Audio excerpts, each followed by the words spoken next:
आजच्या भागामध्ये आपण पाहणार आहोत. आता खरं तर सिद्धूला पोलीस घेऊन चाललेले असतात. त्याच वेळेला तो तिथे रडत असणाऱ्या भावनाला पाहतो. भावनाला बघूनच आता त्याला खूप जास्त टेन्शन येतं. मग तो विचार करतो की भावना रडत बसली तर निदान पोलिसांकडनं तो 2-3 मिनटं मागून घेतो. मला जरा माझ्या बायकोशी बोलू दे असं देखील म्हणतो. त्यावर पोलीसही त्याला बोलण्यासाठी वेळ देतात. तर आता सिद्धू भावनाजवळ जाऊन बसतो आणि भावनाशी मनमोकळेपणाने बोलायचा प्रयत्न करत असतो. आणि ती खूप जास्त रडत असते आणि त्या रडत असलेल्या परिस्थितीतून का होईना तो आताच तिला बाहेर काढायचा प्रयत्न करतो. तो बोलत असतो की बघ भावना, तू जिंकलेली आहेस. एक मुलगी म्हणून, एक बायको म्हणून, त्याचसोबत या घरची सून म्हणून तू ही केस जिंकून दाखवली आहेस आणि ह्याचं मला खूप जास्त कौतुकही आहे. देखील सिद्धू आता भावनाला बोलत असतो. भावना मात्र खूप जास्त रडत असते, कारण आता या सगळ्या परिस्थितीत ना तिला असं वाटत असतं की ती कुठेतरी एकटी पडली आहे. आता कुठे सगळ्या काही गोष्टी जुळून येत होत्या, पण त्या सगळ्या गोष्टीसुद्धा अशा एका वेगळ्या वळणावर येऊन पोचलेल्या आहेत ना की त्यातून बाहेर पडणंही खूप मुश्किल होऊन बसलेलं आहे. आणि म्हणूनच ना आता तिला ज्या काही गोष्टी घडत असतात त्याचा खूपच जास्त राग येत असतो. कळत नसतं की कसं या सगळ्यातून मार्ग काढायचा, पण तरीसुद्धा का होईना ती शांत असते. आता ती सिद्धूला एक हात चॉईस करायला सांगते, तर सिद्धू आता एक हात सिलेक्ट करतो आणि त्याच वेळेला मात्र आता सिद्धूला ती सरळ म्हणते की जरी तुम्हाला वाटत असेल की मी जिंकलेली आहे, पण मी जिंकलेली नाही आहे, मी जिंकूनही हरलेली आहे आणि ते सुद्धा फक्त आणि फक्त तुमच्यामुळे, असं तिने ठणकावून त्याला सांगितल्यामुळे आता सिद्धू मात्र खूप जास्त कोलमडतो. बिचारी भावना ही खूप जास्त रडत असते, कारण तिला आता जी काही सत्य परिस्थिती आहे ती समोर दिसत असते आणि या सगळ्या गोष्टींमुळे ती स्वतःला खूप जास्त त्रास करून घेत असते. इकडे पोलीस मात्र आता सिद्धूला घेऊन येतात. दुसरीकडे आता लक्ष्मी आणि त्याचसोबत श्रीनिवास हे खूप जास्त रडत असतात आणि रडत असताना देखील इकडे आता वीणा आणि आरतीला सुद्धा वाईट वाटत असतं. समोरून सिद्धूला पाहतात, तर आता आरती आणि वीणा दोघंही जण सिद्धू समोर जातात आणि आज तुझ्यातला देव माणूस आम्हाला दिसला. खरंच ना, बँकेला तर तू सोडवलंस, पण स्वतःवर जे आरोप होते ते असं कोणीही सरळ येऊन सांगत नाही, पण आज तू ते धाडस दाखवलंस आणि आपुलकीने आणि या सगळ्या गोष्टी संयमाने तू सांगितल्यास या खऱ्या अर्थाने आम्हाला आवडल्या. पण या सगळ्यामध्ये खरं तर सिद्धू दादा तू अडकलास, आम्हाला नाही आवडते या सगळ्या गोष्टी, असं देखील रडत रडत आरती बोलत असते. आणि त्याच वेळेला आता रेणुकासुद्धा सिद्धूसोबत बोलायला आलेली असते. रेणुका ही सिद्धूला म्हणत असते की तू जे काही केलेस ना त्यामध्ये पूर्णतः तू अडकून घेतलेलं आहेस. याआधी आमच्या कानावर एकदा तरी ही गोष्ट टाकायला हवी होतीस, पण नाही, तू तर स्वतःच्याच मर्जीने सगळ्या गोष्टी करून बसलायस. दुसरीकडे मात्र आता खूप जास्त राग खरं तर ना लक्ष्मीलाही आलेला असतो आणि लक्ष्मीही आता विचार करत त्याला म्हणत असते की काय झालं आहे तुला, मला खरं खरं सांग, म्हणजे तू या सगळ्या गोष्टी माझ्यापासून का लपवल्यास? मला जर सांगितलं असतंस तर नक्कीच आपण यातून मार्ग काढला असता रे सिद्धू. तू का नाही बोललायस यार मला? तू तुला मैत्रीण मानतोस ना, मग तू का नाही बोललास मला या सगळ्या गोष्टी? असं बोलूनच आता ती खूप जास्त रडत असते. आणि त्याच वेळेला आता सिद्धूला ती म्हणत असते की तुला वाटत असेल की या सगळ्यामध्ये तू एकटा आहेस, पण हा जो काही अपघात झाला आहे तो तुझ्याकडनं चुकून झाला आहे, तू काही मुद्दामून नाही केलेलं आहेस हेही मला माहिती आहे. आणि मग या सगळ्या गोष्टींमध्ये तू अडकतोयस ना, या सगळ्या गोष्टी मला नाही सहन होत रे सिद्धू, असं तर ती रडत रडत म्हणत असते. आणि त्याच वेळेला आता लक्ष्मी जी आहे ती मात्र आता सिद्धूकडे बघते आणि सिद्धूला म्हणत असते की आज तुझ्यावर जी काही वेळ आलेली आहे ना ती वेळ कोणावरही येऊ नये, असं देखील ती आता रडतच म्हणत असते. तर सिद्धू मात्र आता शांत उभा असतो, तो काहीच बोलू शकत नसतो, कारण त्याचे हात अगदी दगडाखाली असतात ना, अगदी तसे झालेले असतात. तर लक्ष्मी मात्र म्हणत असते की आता कुठे सगळं काही व्यवस्थित चाललेलं होतं, तुमचा संसारही सुखाचा होत होता, पण तरीसुद्धा या सगळ्या गोष्टी झाल्यात. आता पोलीस जे आहेत ते मात्र आता घेऊन जातात सिद्धूला, तर रेणुकाला खूप जास्त रडू येतं. दुसरीकडे भावनासुद्धा रस्त्यावर ना आता एकटीच चालत असते. तिच्यासमोर फक्त आणि फक्त सिद्धूसोबत घालवलेले सगळे क्षण येतात, म्हणजेच सिद्धूसोबत झालेलं लग्न आणि त्याचसोबत घडलेल्या सगळ्या काही गोष्टी, या सगळ्या गोष्टी आता तिला जाणवू लागतात. आणि त्यामुळेच ना आता या सगळ्या गोष्टींमध्ये आता ती मात्र हरवून झालेली असते, कारण सिद्धूसोबत तिला जे काही दिवस आता आनंदाने जगायला भेटले होते त्या दिवसात या सगळ्या गोष्टी घडल्या होत्या. आणि त्यामुळेच ना आता खूप जास्त त्रास जो काही आहे तो खरं तर भावनाला होत होता. भावनाला सगळीकडे तेच दिसत होतं की जिथे काही सगळीकडे सिद्धूच आहे. पण आता सिद्धू तिची साथ अचानकपणे अशी सोडून गेल्यामुळे आणि त्याला आता ही शिक्षा झाल्यामुळे ती आता पुरती एकटी पडलेली असते. दुसरीकडे संपतरावांना सुद्धा आता फोन यायला चालू होतात. म्हणजेच काय तर आता संपतराव जे आहेत ते मात्र आता या सगळ्यामध्ये अडकून गेलेले असतात. कारण सिद्धूमुळे त्यांचं नावही आता खराब झालेलं असतं. पण दुसरीकडे मात्र आता रवी त्यांना कॉल करून बोलत असतो की हे सगळं काय केलं, तुम्हाला तुमच्या मुलाला सुद्धा शांत ठेवता आलं नाही आहे, काय तुमचं हे, म्हणजे तुम्ही एवढे चांगले आमदार असूनही तुम्ही काय केलंत, असं आता तो जाब विचारतच म्हणत असतो. त्यावेळेला सुपर्णा हे सगळं लांबून पाहत असते. तुम्हाला माहिती आहे का, तुमचा मुलगा बोलला, पण या सगळ्यामुळे या सगळ्यात तुम्हाला गोष्ट लक्षात येते का, कोण अडकला आहे, तर सुपर्णा अडकली आहे. सुपर्णाला आता दंडसुद्धा भरायला लागत आहे.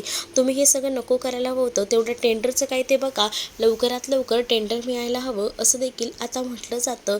मग काय टेंडरची गोष्ट केल्यावर आता मात्र संपतराव म्हणत असतात की बघतो टेंडरचं काय ते, आणि असं बोलूनच ते फोन ठेवतात. आता सुपर्णा टेंडरबद्दल काय बोलत बसलाय, आपल्याला आपल्या कामाचं बोलायला हवं. माझ्यावर इतके मोठे आरोप झालेत, काही झालं तरी मला ना त्या भावनाच्या विरोधात हरायचं नव्हतं, जिंकायचं होतं.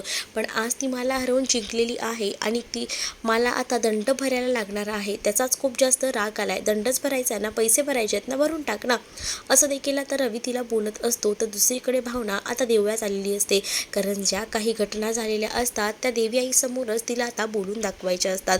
देवी आईच्या देवळात आल्यानंतर मात्र आता ती खूप जोरजोरात आता घंटी वाजवायला सुरुवात करते. देवी आईला साक्षात ती जाब विचारत असते आणि ती म्हणत असते की देवी आई, आता कुठे माझ्या आयुष्यात 4 दिवस सुखाचे आले होते, ते सुद्धा तू माझ्याकडनं हिरावून घेतलेस. तुझ्याकडनं ही अपेक्षा नव्हती ग देवी आई, असं का केलंस तू. आणि जोरजोरात आता देवी आईच्या मंदिरात जी घंटा असते ती आता ती वाजवू लागते. का असं केलंस, का असं केलंस, असं विचारून ती जाब विचारत असते.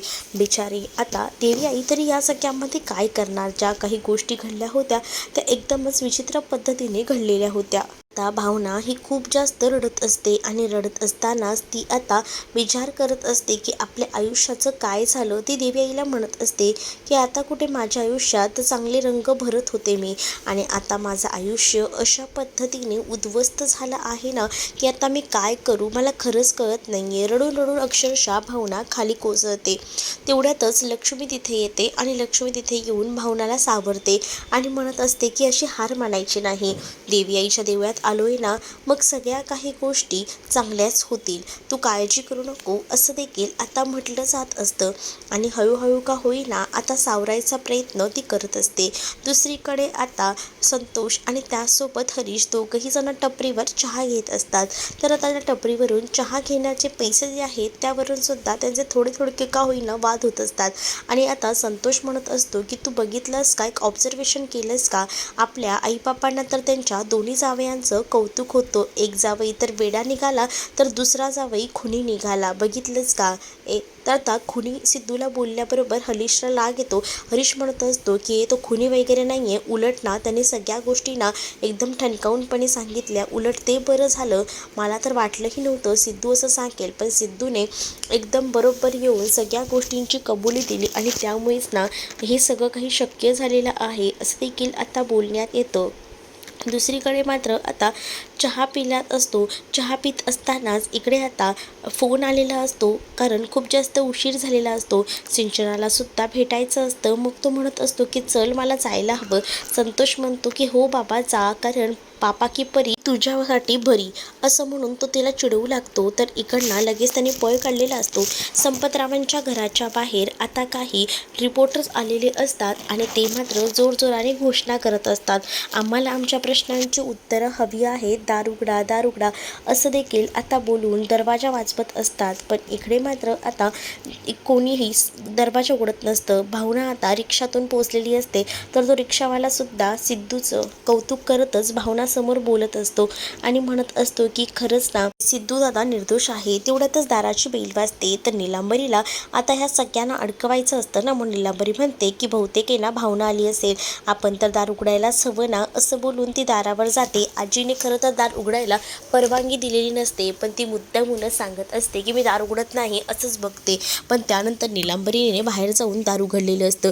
तिकडे तर काही अजूनही भावना आलेली नसते. पण ते पत्रकार तिथे येतात आणि पत्रकार तिथे आल्यानंतर मात्र खूप जास्त चिडलेले असतात आणि ते आता म्हणत असतात की तुम्ही दार का उघडत नव्हतात, आम्हाला आमच्या प्रश्नांची उत्तरं हवीच आहेत. आणि डायरेक्टली ते घरात घुसतात आणि जेव्हा ते घरात घुसतात ना तेव्हा मात्र आता जोरजोरात आवाज करू लागतात. तर इकडे मात्र नीलांबरीने दाखवलेलं असतं की तिने दार उघडल्यानंतर तिला धक्का मारून सगळेजण घरात घुसलेले आहेत असं काहीसं आता ती दाखवत असते. पण दुसरीकडे मात्र आता भावना तिथे असते आणि भावना नुकतीच घरी आलेली असते. इकडे मात्र आता संपतरावांना सगळेच जे रिपोर्टर असतात ते मात्र प्रश्न विचारून भंडावून सोडतात, कारण त्यांना आता कळत असतं की हा माणूस नेमका कसा आहे ते. आणि त्यासाठी ती लोक आता जेव्हा प्रश्न विचारतात ना तेव्हा मात्र आता या सगळ्याला कशी उत्तरं द्यावी हे काही संपतरावांना कळत नसतं. दुसरीकडे नीलांबरी म्हणत असते की बघितलं का आई, हे सगळं काही ना त्या मुलीमुळे होत आहे. तर दुसरीकडे मात्र आता भावना आलेली असते आणि भावनाकडे ते रिपोर्टर धावत पळत गेलेले असतात.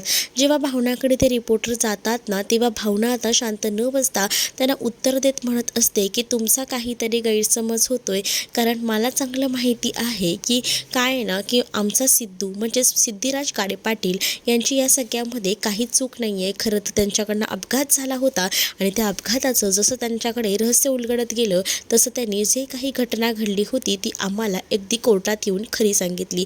त्यामुळे या सगळ्यामध्ये त्या किती दोषी आहेत ना हे आम्हाला आता कळलेलं आहे. आणि उगाच आहे ना तुम्ही त्याच्यावर आरोप करून त्या माणसाला चुकीचं ठरवू नका, कारण तो माणूस तसा नाही, मी चांगलंच ओळखते. तो एक माणूस म्हणून खूप जास्त महत्त्वाचे आहेत. तो माझ्यासाठी सत्यवान आहे आणि जसं सावित्रीने सत्यवानाला अर्ध्या वाट्यातून परतवून लावलं होतं तसंच मीही माझ्या नवऱ्याला तशीच सोडवणार आहे असं देखील भावना आता म्हणत असते. भावना हेही म्हणत असते की मी आता शांत बसणार नाही, काही झालं तरी सुद्धा मी सगळ्याला सामोरे जाईन असं देखील बोलून ती आता मात्र सगळ्यांचं तोंड बंद करायचा प्रयत्न करत असते. तर दुसरीकडे मात्र रिपोर्टरना तिने चांगलं धमकावून उत्तर दिलेलं असतं.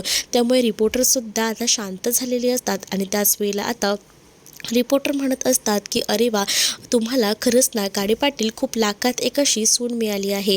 खरंच तुमच्या घराण्याचा किती विचार करते आणि या सगळ्या गोष्टीसुद्धा किती माइंडमध्ये सेट आहेत तिच्या. आणि तुम्ही लोक खरंच ना असं देखील विचार आता तिच्या मनामध्ये सुरू असतो. आणि त्याचबरोबर तिने आता सांगितलेलं असतं की तुम्हाला जे काही विचारायचं आहे ना ते तुम्ही मला विचारू शकता, पण माझ्या घरच्यांना विचारून भंडावून सोडू नका, कारण बिचारी या सगळ्यामध्ये त्यांची काही चूक नाही आहे. त्यांना उगाच या प्रश्नांची उत्तर द्यायला बांधील करू नका. दुसरीकडे आता संतोष जो आहे तो मात्र हरीशसोबत घरी आलेला असतो आणि त्यासोबत बँकी माझा आला का, माझ्या बँकेची सुटका झाली का असं आरतीची आई बोलत असते. तर हो बँकी तर आलाय, तुमचा जावई तुमच्याकडे आला हो, पण आमचा जावई फसला नाही या सगळ्यामध्ये असं काहीसं आता जोरजोरात ओरडून संतोष बोलत असतो. त्याच वेळेला आता वँकीला घराबाहेर काढण्यासाठी काय हो, तुम्हीच तर मध्ये पडत होतात आणि आज तुम्ही या सगळ्या गोष्टी बोलून दाखवताय, काही चाललंय काय हो संतोष दादा तुमचं, असं देखील सिंचना बोलत असते. कारण काही झालं तरी सिंचनाचा लाडका भाऊ हा सिद्धूच होता आणि सिद्धूबद्दल कोणी काही बोलले ना तर ते त्याला सहन होत नव्हतं आणि या सगळ्या गोष्टी तिला सहन होत नव्हत्या, म्हणून तिने एकदमच ठामपणे जे काही आहे ते बोलून दाखवलं होतं. तर दुसरीकडे मात्र आता संतोषही म्हणत असतो की मी काही चुकीचं बोलतोय असं मला वाटत नाही आहे, कारण आपला मुलगा घरातला अडकला होता तो सुटला, पण जावई आता या सगळ्यात अडकलाय, बघूया काय होतंय ते. पण सिंचना आता म्हणत असते की मला तर या घरात राहायचं नाही, उलट तुम्ही मला न विचारता या घरात आरतीला ठेवून घेतलेलं आहे, त्याचसोबत त्यांना आमची रूमही दिलेली आहे आणि या गोष्टी मला पटलेल्या नाही आहेत. आपण इथे नव्हतो तर आपल्या गैरहजेरीत आपली खोली इतर दुसऱ्या कोणाला द्यायची, या गोष्टी कशा काय चालू शकतात. त्यामुळे मला ना आता इथे थांबायचं नाही आहे, मला जावंच लागेल. पण आता लक्ष्मी ना तिला अडवायचा प्रयत्न करत असते आणि लक्ष्मी सिंचनाला म्हणत असते की नको त्याला जाऊ, आता बघ ना अनायसे सगळेजण एकत्र आहेत, तर मी विचार करत होती की लवकरच जयंतरावांना सुद्धा बोलवून घेते, मग 3-4 दिवस आपण एकत्र असेल तर सगळं चांगलं वाटेल ना, वँकी आहेच की, असं देखील आता लक्ष्मी बोलत असते. पण सिंचनाला आता जराही थांबायचं नसतं. सिंचना म्हणत असते की तुम्हाला खरं तर आता खूप जास्त आनंद झाला असेल, तुम्हाला आता एन्जॉयमेंट करायची असेल आणि म्हणूनच तुम्ही हे सगळं बोलताय ना, राहू दे, पण मला असं वाटतं ना की माझ्यासाठी ना माझा भाऊ खूप जास्त इम्पॉर्टंट आहे. तुम्हाला जरी तुमचा जावई इतका इम्पॉर्टंट वाटत नसला ना तरीही चालेल, पण माझ्या घरी आता जी परिस्थिती असेल ना त्या परिस्थितीला सुद्धा मला सामोरं जावं लागणार आहे, असं देखील सिंचना बोलत असते. आणि ती आता हरीशला सुद्धा सांगते की इथे मला जराही थांबायचं नाही आहे, आपण लगेचच निघूया. आणि असं बोलूनच आता ती त्याला घेऊन चाललेली असते. आणि जेव्हा आता ती त्याला घेऊन जात असते ना तेव्हा मात्र आता लक्ष्मी थांबवायचा प्रयत्न करून सुद्धा ती काही ऐकायला तयार नसते. दुसरीकडे मात्र आता ते रिपोर्टर निघून जातात, पण ही आजी ही थोडी आपले गुण बदलणार आहे. सरण्यासारखी ही जात आहे आजीची.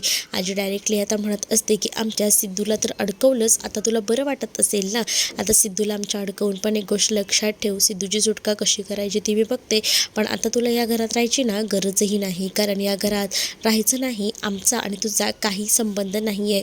या मुलीलाही घ्यायचं आणि निघायचं. खरं तर ना या मुलीमुळेच हे सगळं झालेलं आहे. पाताळ यंत्री नतदृष्टकुटची असं देखील आता आजी बोलत असते. त्यावर मात्र आता भावना जी आहे ती आजीला म्हणत असते की प्लीज आजी काही बोलू नका, खरंच खूप त्रास होतोय, खरंच ना नको ना, त्या मुलीवर किती वाईट परिणाम होतात, ह्या सगळ्या गोष्टी बोलू नका, असं देखील भावना रडत रडत बोलत असते. पण आता भावनाचं काही केल्या इकडे ऐकायला आजी तयार नसतात. बिचाऱ्या आनंदीवर सुद्धा खूप घाणेरडे आरोप आजी करत असते. आता भावना आनंदीला घेऊन रूममध्ये येते आणि आनंदी म्हणत असते की भावना काय झालं आहे, आजी असं का बोलत होती, बाबा कुठे आहेत, आपलं तर ठरलं होतं ना की आपण आज पार्टी करायची, मग काय झालं, करूया ना आपण पार्टी, असं देखील आता ती म्हणत असते. आणि ज्या वेळेला या सगळ्या गोष्टी ती बोलते ना तेव्हा मात्र आता भावनाला काय बोलावं आणि काय नाही हे काहीच कळत नसतं. तर दुसरीकडे मात्र आता पाहायला मिळतं भावनाला खूप जास्त टेन्शन आलेलं असतं, कारण तिला आता या सगळ्या कठीण प्रसंगात ना साथ द्यायला सिद्धू नसतो. सिद्धूने मात्र तिला सांगितलेलं असतं रडत बसायचं नाही तर लढायचं, आनंदीची काळजी घ्यायची. पण आता आनंदीची काळजी घेत असताना आनंदीला पडलेले प्रश्न यांना कसं सामोरं जायचं हा तिच्यासमोर माइलस्टोन होता. दुसरीकडे मात्र आता जानू घरी आलेली असते. कोर्टात घडलेल्या गोष्टी, बऱ्याच दिवसानंतर कुटुंबियांना भेटणं, या सगळ्या गोष्टी तिला आता आठवू लागतात आणि ती आता या सगळ्या गोष्टींमध्ये हरवून गेलेली असते. आता मात्र जेव्हा ह्या सगळ्या गोष्टींमध्ये ती हरवून जाते ना तेव्हा मात्र आता पाहायला मिळतं जानू जेव्हा घरी येते तेव्हा आता जानूला उलटसुलट प्रश्न विचारायला तिथे आता विश्वाची आई तयारीतच असते. विश्वाची आई म्हणत असते की काही प्रॉब्लेम आहे का, मला आधी असं वाटलं होतं की तू तुझ्या डिवोर्सची केस चालू असेल तिथे गेली असशील, पण इथे तर फॅमिली कोर्टमध्ये तू गेलीस आणि तिथे तर खूप जास्त भांडणं चालू होती आणि तेव्हा माझ्या लक्षात आलं की तू आमच्यापासून काहीतरी लपवत आहे, असं देखील आता विश्वाची आई जानूला विचारत असते.